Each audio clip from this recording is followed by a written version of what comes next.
Assalamualaikum guys, this is Shumaila Amin and welcome to my YouTube channel The Shumaila Academy. Hope guys you all are fine and enjoying your life fully and also enjoying my videos as well. My today's topic is depreciation. As you know that accounting for depreciation is a very important topic of accounting और आज हम depreciation को देखेंगे कि what do you mean by depreciation and what are the important ways to calculate the depreciable amount of any fixed asset और हम किस तरह से उसकी वैल्यू को डेप्रिशिएट करते हैं। इस वीडियो की जो डिस्कशन है उसमें हम 3 बातों पर फोकस हैं। What is depreciation, ways to calculate depreciation, journal entry for depreciation expense.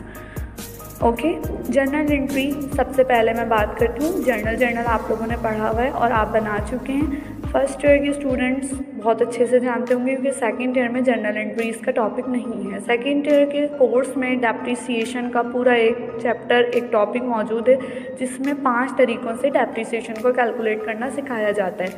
Depreciation का मतलब होता है कम हो जाना, a reduction in the value of an asset over time due to an particular wear and tear, ये कहलाता है डेप्रिसिएशन। और एक और इसका एग्जाम्पल या इसकी एक और मीनिंग है a decrease in the value of the currency relative to other currencies.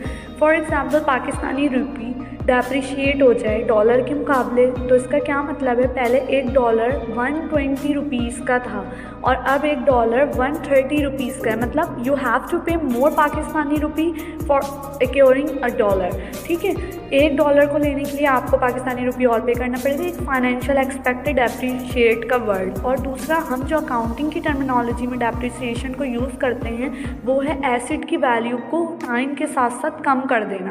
ठीक है, एक एसेट 12 लाख रुपीज़ का है तो उसकी वैल्यू 10 साल बाद 12 लाख नहीं रहेगी, कम हो जाएगी। Depreciation on fixed assets, depreciation obviously fixed assets के ऊपर लगता है। करंट एसेट्स पे डेप्रिसिएशन नहीं लगता, ना उनकी हम वैल्यू को कम करते हैं। Fixed assets building, land, machinery, truck, vehicles, okay, office equipment, ये सब आपके फिक्स्ड एसेट्स हैं और इनके ऊपर आपको डेप्रिसिएशन निकालनी होती है अमाउंट, और उस डेप्रिशिएबल अमाउंट से उनकी वैल्यू को over the time, over the years कम करना होता है।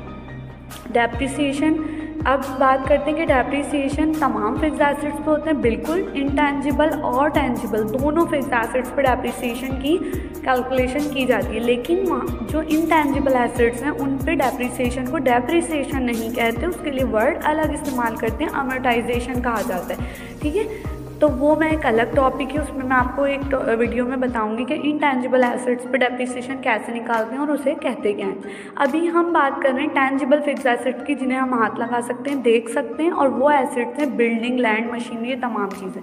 अब तरीक़ों पे आ जाते हैं, वेज टू कैलकुलेट डेप्रिसिएशन। सबसे पहला तरीका है स्ट्रेट लाइन मेथड, नंबर 2 है units production method, number 3 years sum of the year digit method, 4th है वर्किंग आवर्स मेथड और 5th है डिमिनिशिंग बैलेंस मेथड। ये 5 तरीके हैं जिनसे हम डेप्रिसिएशन किसी भी फिक्स्ड एसेट पे निकाल सकते हैं। ठीक है, अकाउंटिंग की टर्मिनोलॉजी में आप आराम से स्ट्रेट लाइन का वर्ड आपको क्या समझ आ रहा है, स्ट्रेट लाइन बिल्कुल सीधा एक रास्ता, स्ट्रेट लाइन मेथड है। इसमें यहाँ पे स्ट्रेट लाइन से मुराद ये है कि आपका डेप्रिसिएशन हर साल सेम रहेगा।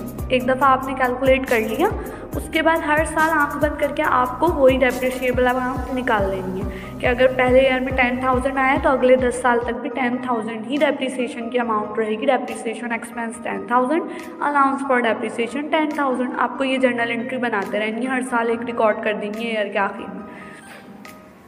अब हम बात करते हैं स्ट्रेट लाइन मेथड के फार्मूला की, कि फार्मूला क्या यूज़ होता है इसमें, तो cost minus salvage value divided by useful life. Cost of machine, जो आपने मशीन ख़रीदी या कोई भी फिक्स एसेट लिया, यूजुअली हम मशीन पे बात करते हैं कि एक मशीन की कॉस्ट निकाली आपने, उसमें से माइनस कर दी सैल्वेज वैल्यू और डिवाइड कर दिया उसे उसकी यूज़फुल लाइफ से कि कितने साल एस्टिमेटेड लाइफ है, वो कहलाता है स्ट्रेट लाइन मेथड। और इसके बाद निकल के आपके पास एक अमाउंट आ जाएगी और उस अमाउंट को आप अगले 10 साल तक स्ट्रेट लाइन मेथड के थ्रू सेम रहेगी वो लाइन। ठीक है, वो अमाउंट सेम रहेगी, आप आराम से हर साल वही अमाउंट लिख सकते हैं कि डेप्रिसिएशन एक्सपेंस यही रहेगा। इसमें एक चीज़ है स्ट्रेट लाइन मेथड में, जैसे कॉस्ट ऑफ मशीन लिखा हुआ है ना, कॉस्ट आपको निकालनी होती है। बार दफ़ा क्वेश्चन में गिवन होगी और कुछ बार ऐसा होगा कि आपको चीज़ें गिवन होंगी, आपको निकालनी होगी खुद कॉस्ट। सेकंड मेथड है units production method. Units production का क्या मतलब है, जितने यूनिट्स प्रोड्यूस हो रहे हैं, ठीक है, कोई ऐसी मशीन है जिसके ऊपर डेप्रिसिएशन हम इस तरह से कैलकुलेट कर रहे हैं कि वो जितने यूनिट्स प्रोड्यूस करती जाएगी उतनी उसकी लाइफ कम होती जाएगी। बहुत सारी मशीन्स होती हैं, आपने देखा होगा, ठीक है, जैसे ऑटोमोबाइल सेक्टर में आप देखें कि वहाँ पर छोटे छोटे पार्ट्स, स्पेयर पार्ट्स बन रहे होते हैं। वो जितने ज़्यादा स्पेयर पार्ट्स बनाएगी मशीन, उसकी कॉस्ट कम होती जाएगी। अब इसको निकालने का एक तरीका है, फॉर्मूला है डेप्रिसिएशन पर यूनिट। पहले आपको निकालना होगा cost minus salvage value divided by total estimated production units. कितने पूरी लाइफ में वो प्रोड्यूस कर सकती है यूनिट्स, उसे डिवाइड करेंगे आप, एक डेप्रिसिएशन पर यूनिट निकलेगा। और फिर उस साल में उस मशीन से जितने यूनिट्स आपने बनाए हैं उसे मल्टीप्लाई कर देंगे उस रेट पर यूनिट से, तो आपके पास डेप्रिसिएशन एक्सपेंस उस पर्टिकुलर ईयर का निकलेगा। ठीक है, इस तरह से आप इसमें कैलकुलेशन करेंगे। थर्ड मेथड आपके पास है sum of the year digit method. ये मेथड बड़ा ही आसान मेथड है, sum of the year digit. इससे आपको क्या पता चल रहा है, सम करना है ईयर्स को। अगर किसी मशीन की लाइफ 5 ईयर्स लिखी हुई है तो आपको 1 + 2 + 3 + 4 + 5, हर ईयर का जो नंबर है ना 1 2 3 4 5, 5 साल हैं, सबको सम कर देना है। और इसके लिए हम एक फॉर्मूला भी यूज़ कर सकते हैं, एन और ब्रैकेट के अंदर n+1 डिवाइडेड बाय 2। एक ये भी आपके पास ऑप्शन है। डेप्रिसिएशन एक्सपेंस निकालने के लिए आपको क्या करना है, cost minus salvage value. Salvage value मैंने अभी तक बताया ही नहीं आपको। सैल्वेज वैल्यू असल में उसकी वो वैल्यू है जो पूरी लाइफ यूज़ करने के बाद उसकी, जो समझ लें आप, जब उसको फेंक रहे होंगे उस वक्त उसकी कुछ तो वैल्यू होगी ना, वो उसकी सैल्वेज वैल्यू है। कि जब हम उसे डिस्कार्ड कर रहे होंगे तो 20-25 हज़ार उसकी जो भी वैल्यू रह जाएगी वो उसकी सैल्वेज वैल्यू। उससे आप रिमेनिंग लाइफ से मल्टीप्लाई करें और डिवाइड कर दें सम ऑफ द ईयर्स से।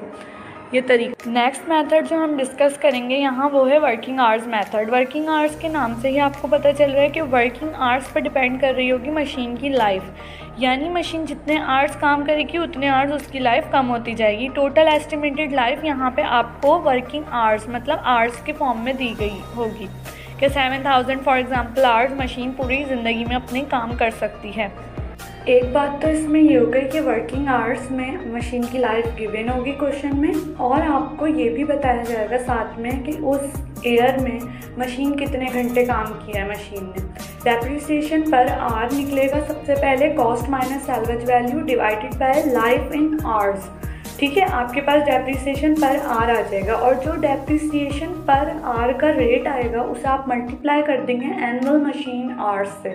इसका मतलब क्या है कि आपके पास पर यूनिट आर निकल जाएगा और उसे आप मल्टीप्लाई कर देंगे टोटल आवर्स जो उस मशीन ने उस ईयर में चली है, कितने घंटे। फिर हमारे पास जो मेथड है जिसकी हम बात करेंगे वो है डिमिनिशिंग बैलेंस मेथड। डिमिनिशिंग का मतलब क्या होता है, कम होते जाना, डिमिनिशिंग होते जाना, कम होते जाना। ठीक है, बैलेंस डिमिनिश होता जाएगा, कम होता जाएगा, यानी आप डेप्रिसिएशन अगले बैलेंस के ऊपर लगाएंगे। कम हुए हुए जो बैलेंस होगा गिवन होगा उस पर डेप्रिसिएशन कैलकुलेट होगा।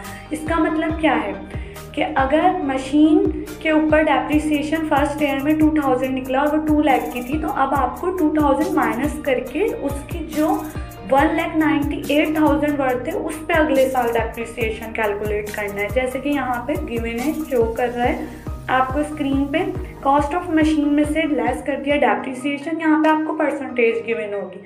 सिंपल, बहुत सिंपल मेथड है। आपको परसेंटेज गिवन होगी क्वेश्चन में कि कितनी % आपको डेप्रिसिएशन निकालना है। यहाँ पे जो मैंने एग्जाम्पल ली है उसमें 33.1% निकालना है, जो बन गया 3310। ठीक है, 10,000 पे निकाल लिया। माइनस करने के बाद वैल्यू ऑफ बुक वैल्यू उस मशीन की ईयर 1 पे हो गई 6,690। अब नेक्स्ट ईयर का जो डेप्रिसिएशन है वो 10,000 पे नहीं निकलेगा, बल्कि परसेंटेज अप्लाई होगी 6,690 पे। ठीक है, यानी डिमिनिशिंग बैलेंस मेथड में आपको वो यूज़ करनी है अमाउंट हर साल के लिए जो डेप्रिसिएशन माइनस करने के बाद निकली। Thank you so much for watching this video. If you like it, so kindly share it with your friends and also subscribe my channel for latest updates and videos. Allah Hafiz.